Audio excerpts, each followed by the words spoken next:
Kentucky's Abby Steiner getting pushed right out of the chute by Cambria Sturgis, just as expected. Prandini got away very well.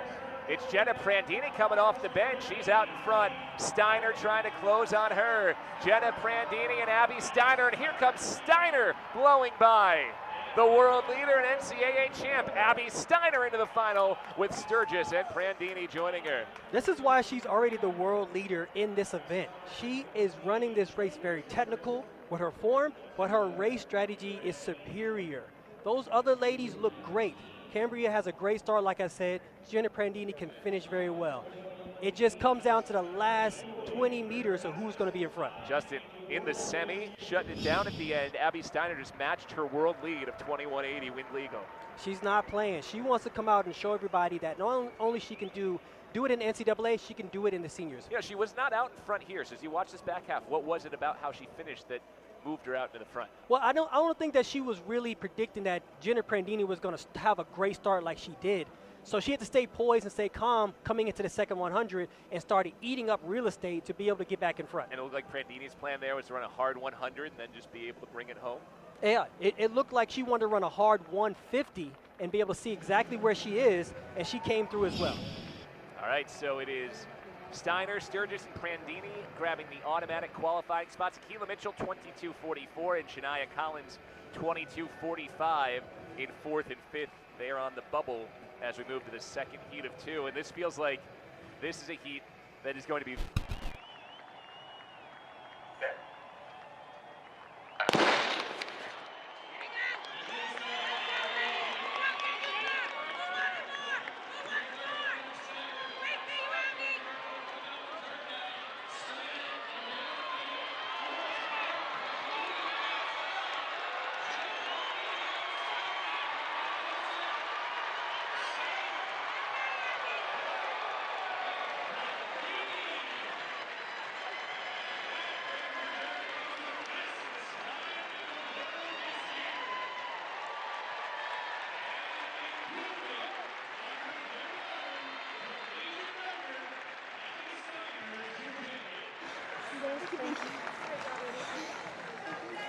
Nice job, Jenna.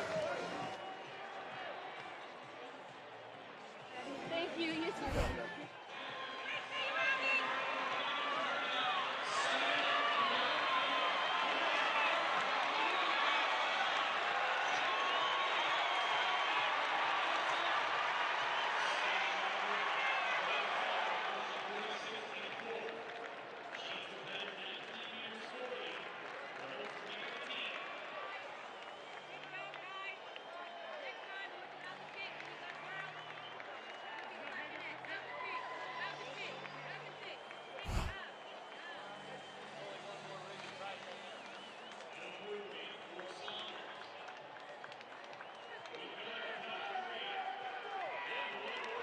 What up, y'all? This is boy Ace here, and welcome to Track and Ace. So, welcome to the new channel here. This is going to be the first official original video. Now, I actually had a video planned that I was going to do when Abby Steiner was talking to her coach on a Zoom call. I was going to do a video. That was going to be the first one, but I ended up calling an audible for it because I had time to do that video or edit it up. I had already recorded it, but I didn't have time to edit it up. So on Afternoons Delight, we made a video where I announced that Abby Steiner will lead the field for the 300 meters at the 115th Millrose Games on February the 11th at the historic Armory in New York City. And I made that announcement on that channel, so a lot of you guys are coming from that video, coming over here. And so in this video, we're going to get more into the nitty-gritty of talking about how this race may go. And, just talk about some things like that, And that's what we're going to do all season long. We're going to be going back and forth between Afternoons Delight and this channel. But this channel is specially made for track and field content mainly, whereas Afternoons Delight is a more general channel with a lot of things that I cover over there. But this channel is going to be specific to being exclusively track and field. And I'm very, very proud of this channel. I can't wait for everything to start getting going. That way the audience could come over here and make this channel home. I can't wait for everything to get started up, man. It just feels like we're still kind of a little bit of ways away from the new track and field season starting up. We're still kind of in off-season mode right now. College has gotten underway, but not everybody yet. So we have Matthew Bowling, who I'm going to cover. He's starting with Georgia next month. In a few weeks from now, to be honest with you, I think it's like the weekend of January 13th. I think that's his first race of the season. And so we're gonna definitely cover him. We're probably gonna cover a lot of his stuff on this channel instead of Afternoons to Light. But definitely, like I said, we'll be flipping back and forth. So don't lose your subscription on Afternoons to Light, because a lot of my uploads will still be going over there, because a lot of my subscription base is still over there. It's more of an established channel. I still got to grow this one, so you're not going to quite see like all my track content go over here. But we're going to have a lot of stuff over here. The Abby Steiner film series, we're still going to keep that going. We got a lot of stuff to cover with that. Aria Pierce, that I'm going to be talking a little bit more about as the season goes along, and she's going to have her races from this season as well. So it's going to be a lot to cover this upcoming season. But one of the first events of the new year is going to be these Millrose Games at the Armory. And her coaches, like Tim Hall, has already confirmed that she was going to be running an indoor. So this is not surprising news, like as far as her competing indoor. That's why I made the video a few weeks ago, because there was a video, I think, that came out in like October or something like that, that kind of confirmed that Abby Steiner was going to be running indoor and not just outdoor this season. So now I think she's supposed to be running 60 in 200. So we will see as far as how that's going to go. Now I think there's like at least an indoor event or two before this one on the pro side. So I'm not exactly sure if this is the first time we're going to see Abby Steiner in 2023, but it could be. At least as of right now, December 20th, we know that this is confirmed as the first event until some news gets out that she's going to be racing one of those indoor events in January. But this is great. I think that this is great for Abby Steiner, because this will really help her out with the outdoor, and it's good. Just I think at this point in her career, just to get more and more pro races under her belt is the best thing for her. This year, 2023, is more about development and just getting used to being a pro. It's not really about winning just yet, like winning gold and winning these big races like the Olympics are next year, winning world championships and stuff like that. That stuff is coming. She's got time to win all of that stuff. But right now, I think this year is more about development and just getting experience, like I said, against the best in the world, best in her country, and just continue to get better. Now, what's exciting is that a lot of us hadn't seen Abby Steiner with fresh legs in such a long time. So this is going to be the first time for a lot of us that we're going to see Abby Steiner with fresh legs. And so we're all kind of looking forward to seeing how she looks with fresh legs again, because we hadn't seen it in so long. Like even at the U.S. Championships, her legs weren't even really fresh then. I will even say like the SEC, not the SEC, but the outdoor track and field college championships. Those were even like her. I could tell her legs were kind of dead then. But it wasn't quite as dead as when she got to the World Championships. Like the World Championships, you could tell she was so limited in her individual races. And I think she needed to learn continue to learn the Eugene track as well. That's another key. And that's another key with the pros. You got to learn the tracks. That's a huge thing you got to learn, especially when she does the Diamond League this year. She's got to learn how those tracks work, because every track is different, especially in Europe. She's got to learn those tracks and, just get better. And that's what this is going to be all about. Now, for the actual race itself, Um, she's supposed to be facing Jenna Prandini and Brittany Brown. Just those two races alone, we don't know the rest of the field yet, but just those two Americans alone, that'll give her good competition, so she won't be like having a super easy time with this race. And she'll be pushed. She'll be pushed because we know Jenna Prandini. The first 150 meters, usually in those 200-meter races, she's on fire, but like the last 50, she's not. But this is 300, so it's gonna be an extra 100 meters in this. And Abby's one of those runners where she does get better as the race goes along and stuff like that. And so I do believe that that's going to work in her favor in this race. I think her weakness still right now is a shorter distance, like 60 and 100, where she still got to kind of get better off the blocks, because that's really key in those races. Like, you're getting off the blocks, having really good starts, like you see with Shelly Ann Fraser-Price coming out of there like a rocket. That is going to be super key for her. But in the 300, she can kind of take her time a little bit. It's sort of like when you run the 400. It's the best medium in between the 200 and the 400. It's right in between. You get that extra leg for the 200, but less of a 100-meter leg in the 400. And so her stamina is going to be required. So I hope she's in really good shape coming into the race as well. Like I said, I hope she's in really good shape, and we will see.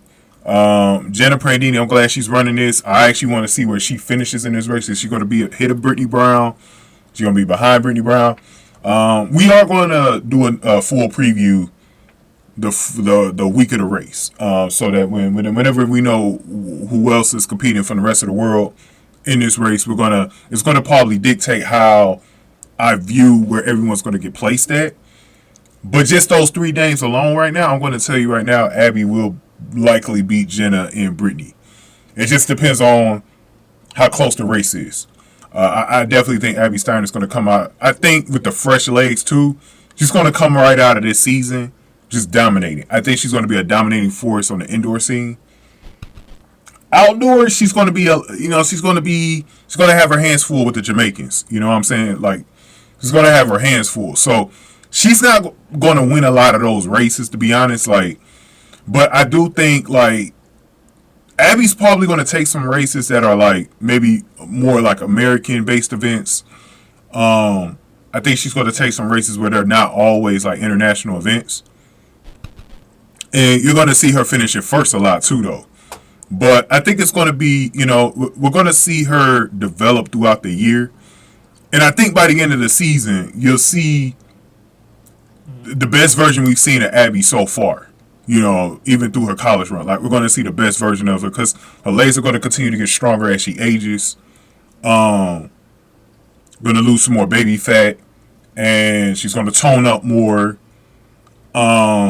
She's going to get smarter. I think she's going to get better out the blocks one day. I think that just learning the courses, like I said, as a pro, you're going to see Abby get better every single year. This is why whatever you see from her this year is more of a learning experience. It's not something that you should be really like, we're going to hear from Jamaicans. We're going to hear Jamaicans whenever she loses, doesn't get first or even second place or whatever, or fails to reach the podium. We're going to hear from those Jamaicans.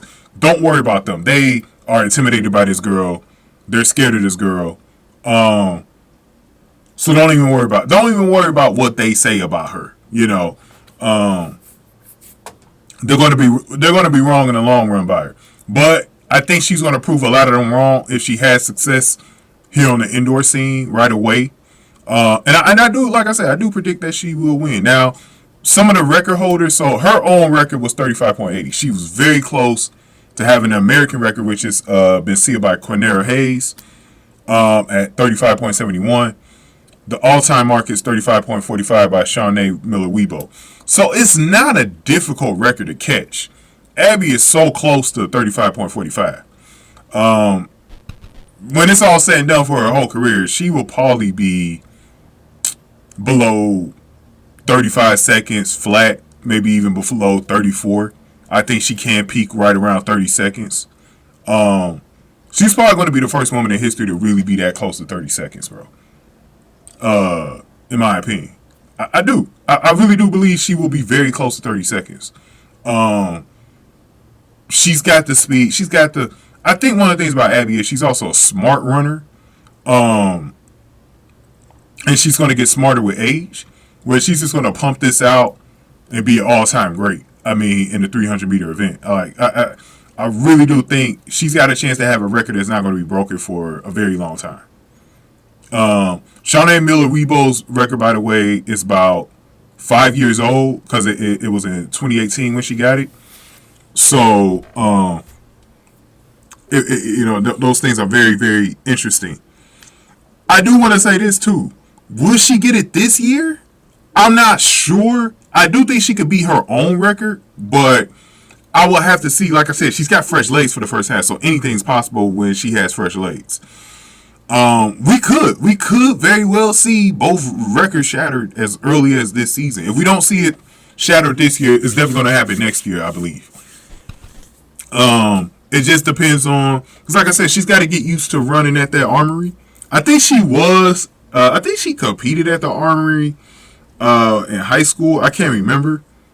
But I know she's run in New York before. I think it was at the Armory when she was younger. Because some of those younger runners, they get invited to running at the Armory or in New York City. So at the junior level. So I think maybe as a junior competitor, she might have been there. But like I said, I'm not fully sure about that. Like I can't sit up here and act like I could confirm that. But all in all, though, early predictions on this. As you guys know, definitely expecting Abby to win this race first place. As of now, I don't know who else is in here just yet, so it could change when we see the rest of the field. But I do think she's going to beat Jenna and Brittany at the very least. But like I said, I can see her winning this. I think she's going to, especially if this is her first race of the season, she may show a little bit of rust, so I'm hoping she does run another race before this, like maybe a 60 in January at some point. But I really do think she's got a shot there, and she's got a shot to break her record. Maybe she'll be like, I'm also thinking she might run around 36, 37 seconds as well. So I'm not putting that highly out of the field either. It could be around 36, 37. But man, oh man, a lot of people are going to see what Abby Steiner is going to be able to do. I think a lot of people really did not see Abby in college. They don't know a lot about her potential like a lot of us do because we followed her in college. We followed her in high school. So it's going to be very, very, very surprising to people. And I want to talk real early about what I'm expecting for her at Nationals this year in the 200. She's got a chance to really shatter that record. She's going to have even fresher legs than she had then. It's going to be amazing. I hope on this channel I get a chance to also cover Sha'Carri Richardson this season, what I'm expecting from her. I'm expecting a better season from her. I do think she turned the corner last year. I think after what she went through, failing at Nationals and blowing up on the media, it seemed like her concentration started to come back. But now we got to see, like, is she limited? Has she lost anything based on the way the season ended? So I do think with some concentration, I do think Sha'Carri could get there. And we're going to talk a lot more about what we're expecting from Sha'Carri versus Abby on the pro level. We're going to do some good things. Abby versus Jenna Prandini. We're going to do a video like that closer to the race as well. But I just wanted to get this video out to you guys, kind of doing more explanation here. So hopefully a lot of you guys get a chance to view this video, man, because this is more of the detailed video that I think a lot of you guys wanted to hear from me. The other one was more about announcing everything. So, that was the thing with that. Go on ahead and get this video a like, man. Hit the like button for me. Share the video. Subscribe to the channel, especially if you're new in the zoo. Any comments I got, definitely put them below. And if you want to donate to the channel, hit that super thanks button below. That's how you could donate straight through Google here on YouTube. That is the heart symbol with the $ in it. So the thanks button right below the video. You could donate just like David Close did. Shout out to David Close. And that $2 dono that he recently gave. And then the Cash App. If you want to donate to the Cash App, I got it on the screen right now. It is the cash tag is $ Sack Exchange, and the biggest donator has been Secret Cure with $150 this year alone. From that, David Close is now at $30. So no, he's at $27. Michael Wheeler was my first ever donator. Shouts out to him and Rod Smith with a $5 dono through Cash App as well. So I'm looking forward to seeing some of you new Cash Apps. And like I was saying, anybody who donates, you know, I am expected to give you guys something for donating. By the end of 2023, we're gonna have a big year on both channels. It's going because I'm going to get an earlier start this year, so I'm expecting that this channel is going to be huge this year when it comes to track and field content. We're going to grow another step, and I'm really pushing to really concentrate a lot more on track and field this year, even more than even last year. So I'm definitely cannot wait for everything to get started, especially this first race for Abby Steiner. It's going to be cool, man. We're going to cover some college stuff, too, in between. It's going to be a cool year, man. I'm very, very much looking forward to this pre-Olympic year. Man, I mean, it felt like we just came out of Olympics in 2021. We got another one 2024, man. So not a lot of time for the runners to get everything organized before the Olympic experience. But the big one for, I think, a lot of the Americans, just like Abby Steiner will be a 2028 Olympics. To me, that is her window right there to accomplish everything that she needs to accomplish in her career. Is at 2028. That's when she's in her prime. That's what I said. These years coming up, these next 2 or 3 years is still more like development for her. You know, she still needs to like get used to things, and I'm pretty sure my boy Jacob the Analyst will even tell you. Subscribe to his channel, by the way, Jacob the Analyst, formerly Indiana Sports Media. He's got some good videos just talking about this stuff. It's going to be good, man. It's going to be good. It's going to be a good run here. It's going to be a good run here, man. I can't wait to cover everything, man. It's going to be great. It's going to be great. And hopefully one day I can get myself out to Eugene and record these races myself, man. That's one of my goals, is to like actually be in person and cover this stuff. I'm planning on making trips in the future, man, and filming the races myself, man. I'm planning on doing that in the future, man. I'm definitely trying to see if I could do it with Aria Pierce. At least cover like at least one of her high school runs and be there in person to cover it. I think it'd be great, man. I think it'd be just excellent, just excellent. So we'll see what happens, man, with that. But we're gonna do some big things on the channel in the future, man. I can't wait for the experience, and I just can't wait to get. I think now I'm like really ready for track and field. I'm super ready for it. I'm in that mode. I was burnt out in September, needed a break away from it, but like now that the World Cup is gone, football season's almost over. You know, in another month or two in February. Like that Super Bowl weekend too. That race, that Millrose Games. It's like the Saturday before the Super Bowl. Like I can't wait, man. I cannot wait. I think covering it too. I've always paid attention to track and field. Like I've always watched it. I've been watching it since the mid-90s. But I think in having this channel now, I really am looking forward to this, man. I've never seen a runner like Abby Steiner before. So for me, I just cannot wait to see what's going to happen, man. It's going to be great. It's going to be great. Thank you guys for watching. Tracking Ace. I got to get used to saying that, man. Thank you guys for watching Tracking Ace. And subscribe to the channel, please.